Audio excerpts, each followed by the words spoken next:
kichik bo'lsa-mu ko'rinmoqda. Avtori Najmiddin Sherif. Boshqa inqiloblarga o'xshash siyosiy partiyaning avangard atriti oddiy fuqarolar ekanligi qayta isbotlanyotdi. Aksicha, reallikni o'zgartirish orzusining harakatga ilib boradigan irodaga aylana olmasligi tufaylidan bugünkidek texnika davridami ko'p sonli xalqimiz o'zlarining vatanimiz uchun kurash qiladigan eng qonunli fuqaro ekanligidek ortiqchiligini va siyosiy partiyaga uyushishdek eng aqalliy huquqini yetarli joriy qildira olmadi. Oddiy fuqarolar zulmga eng bevosita uchraydigan va reallikqa qarshiligi eng kuchli, noposi ko'p qatlam bo'lganlikdan o'zlarining aktivligi va jasorati bilan bizning kuch sifatidagi vatanparvarlar qo'shinini barliqqa keltiradigan obyektimiz bo'lib qoldi.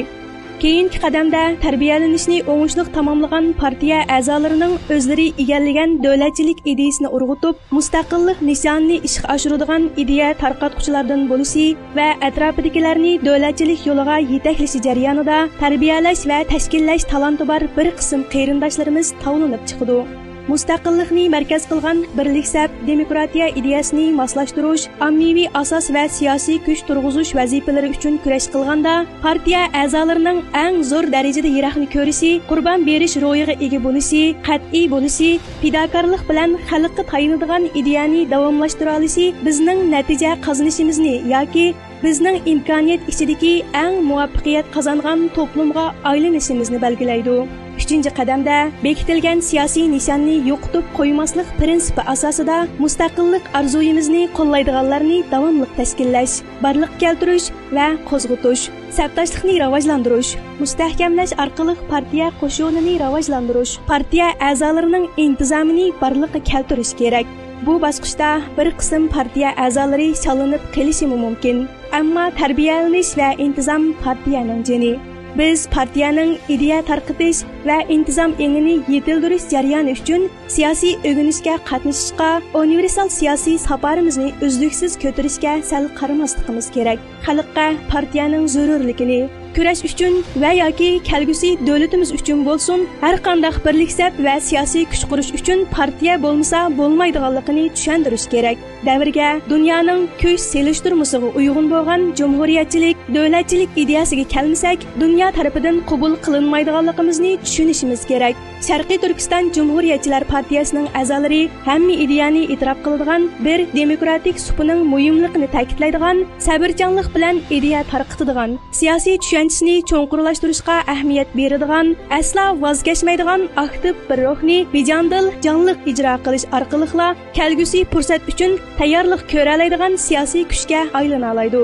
Navbatda Jumhuriyatchilar partiyasi ko'lam jihatda uzluksiz kengayish, ideya va xizmat usulida mustahkamlanish bosqichiga muvaffaqiyatli o'tdi.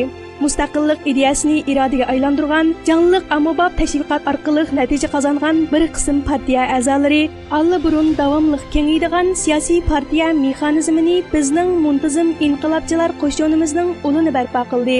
Bizning mustaqillik ko'rishimizda yangicha bir yo'l barpo qila oladiganligimiz, asrlab davomlashgan mustaqillik orzuyimizni gavdalantiradigan bir ommaviy kuchga aylana oladiganligimiz ko'zga ko'rinmoqda.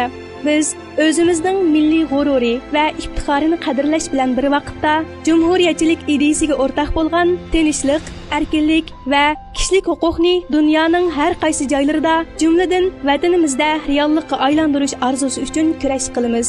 Biz partiyamizning uli bo'lgan Sharqiy Turkiston xalqining bu ideyalarni aktiv va muvaffaqiyatli qabul qilib mustaqil bir davlat qura oladiganligiga, Sharqiy Turkiston Jumhuriyatchilar partiyasining millatning mustaqillik ko'rishida strategiya va milliy manfaatimizga vakillik qiladigan eng yaxshi vosita ekanligiga ishonamiz. Kishilarning siyosiy maydonini qilayotgan so'ziga emas, qilayotgandek ko'ringan ishlarga emas, balki ish qilish shakliga qarab hukm qilishning hech qachon vaqti o'tmaydi. Bir siyosiy nishon uchun birlik ittifoqlikni, butun xalqning safarbarlikka kelishini, sistemlik va planlik harakat qilishini tashabbus qilayotganlar hech qachon xatolashgan emas. Har qanday siyosiy kurash eng avval yakka shaxslar muloyiza qiladigan ideya holatida boshlanadi. Ammo u xalqning ideyasiga aylanish uchun harakat qilmasa, intayin keng ommaviy asosga ega bo'la olmasa, faqat nazariya holatida qoladi. bir davlatni mustaqil qilishdek bir buyuk sharafli vazifaga o'zimizni atagan ekanmiz. Bütün fursatlarimizni faqat bizning davlatchilik ideyamiz, nishon g'oyamiz uchunla xizmat qildirishimiz, har bir so'rinni bizning davlatchilik ideyamizni tarqatadigan fursatga aylantirishimiz kerak.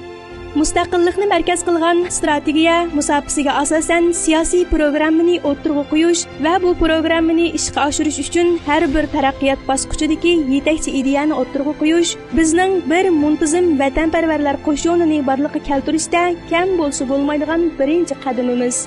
Har qanday Sharqiy Turkistonlik chet elga chiqqan vaqti madaniyat saviyasi, jinsi va jamiyatdagi o'rnining qanday bo'lishidan qat'iy nazar Sharqiy Turkiston Jumhuriyatchilar partiyasiga a'zo bo'lib, mustaqillik ko'rishimizning bir qismiga aylana oladi.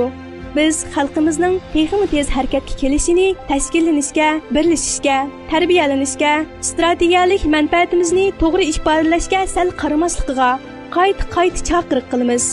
Biz imkoniyatimizning yetishicha millatimizning duch kelayotgan irqiy qirg'inchiligiga tutgan pozitsiyasini davomlashtiramiz. Biz bir bo'lsa davlat qurib abadiy hayotga erishadigan, bir bo'lsa Xitoyning qo'lida yer yuzidan abadiy yo'qoladigan hal qilg'uch davrda turyapmiz. Umid kichik bo'lsa-mu ko'rinmoqda. Kelinglar qarindoshlar, hal qilg'uch jang allaburun boshlandi.